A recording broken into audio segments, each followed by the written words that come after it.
Problemas periodontais. Você sabe o que é isso?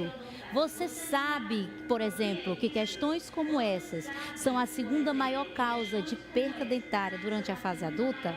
Hoje conversaremos sobre o assunto com o nosso querido doutor Antônio Francisco Torres, que está aqui ao meu lado, esse profissional extraordinário que entre tantas coisas dentro da sua profissão, também periodontista. Bom dia, doutor, tudo bem? Seja bem-vindo. Prazer estar aqui. Uma satisfação conhecê-lo assim de perto. Já tivemos uma conversa aqui de bastidores e essa conversa promete trazer muitos esclarecimentos para você que está do outro lado. Doutor Antônio Francisco, afinal de contas, o que são problemas periodontais? É melhor a gente começar assim, o que é periodontia, né? Periodontia é uma área da odontologia que trata dos tecidos que sustentam o dente. Então, problemas periodontais, respondendo, são esses problemas relacionados aos tecidos que sustentam o osso, a gengiva, o ligamento periodontal. Quando uma dessas entidades está com algum problema, nós dizemos que a pessoa está com problema periodontal, que pode variar desde a doença periodontal, que é uma doença crônica, uma doença que não tem cura, que precisa de um acompanhamento, né? Uma doença inflamatória e infecciosa, até problemas como excesso de gengiva, que são as hiperplasias gengivais, que geram os sorrisos gengivais, comprometem a estética, e as recessões gengivais, que aí já é uma falta de gengiva.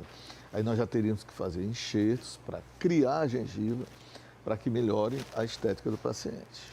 É muito interessante esse assunto, porque é a segunda maior causa de perca dentária na vida adulta. Então, isso é um assunto que precisa ser conversado.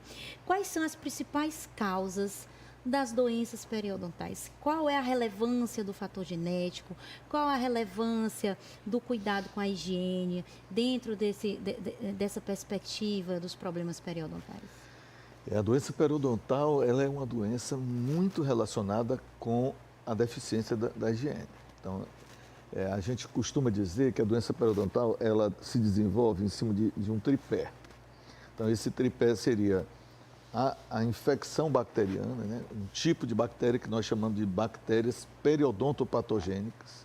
São aquele tipo de bactéria que mora na boca e que gera essa infecção e inflamação. Nós temos a relação com a genética, que é aquela pessoa que tem a predisposição de desenvolver inflamações crônicas. Então, é uma pessoa que tem geralmente relacionada a alguma doença reumática, tem uma predisposição muito grande de ter otites, amidalites, né, sinusites. E aí, o terceiro ponto desse tripé é uma higiene ruim. Então, eu costumo dizer, como eu não tenho como mudar a genética do paciente, eu não consigo modificar completamente a flora bacteriana, o tipo de bactéria que está ali. O único ponto que eu consigo trabalhar bem é na higiene. Então, a doença periodontal, quando nós queremos interromper o progresso dessa doença ou prevenir essa doença, nós precisamos conquistar o paciente para que ele acompanhe as nossas orientações e consiga fazer um programa de higienização adequado para o portador dessa doença. Importantíssimo. Ainda dentro desse contexto, doutor, quais os problemas, as doenças mais comuns que aparecem dentro desse perfil e o que é que eu posso fazer quando eu devo perceber que tem algo errado com relação à minha gengiva, dentro da minha boca, porque às vezes nessa correria do dia a dia a gente acaba negligenciando quando se trata de boca. Tá lá uma lesão, tá lá algo desconfortável, depois sara. É só isso. Qual é o sinal que eu devo procurar um periodontista? Olha, pergunta excelente. O grande mal dessa doença é que ela é assintomática. Então, quando o paciente procura o dentista, geralmente é por uma questão de dor ou de estética. Então, ele não modifica muito a estética numa fase inicial e nem dói.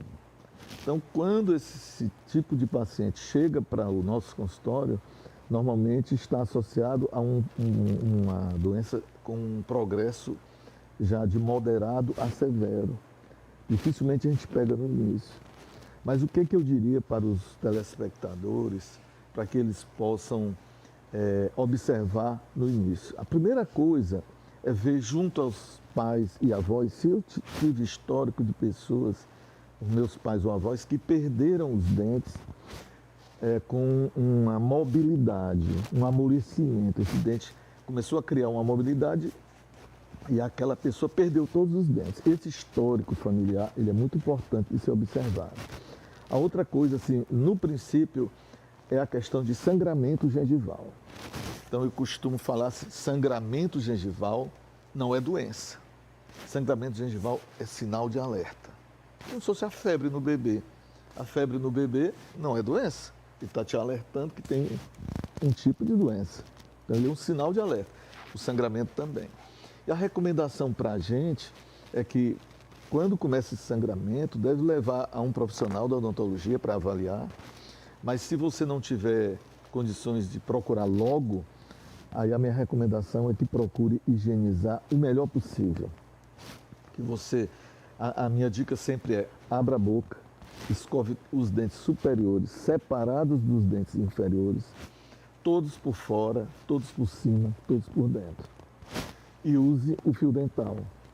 Tem até uma expressãozinha que eu uso e que os pacientes gostam muito, é que assim, quem escova os dentes e não usa fio dental é como quem toma banho e não lava as axilas.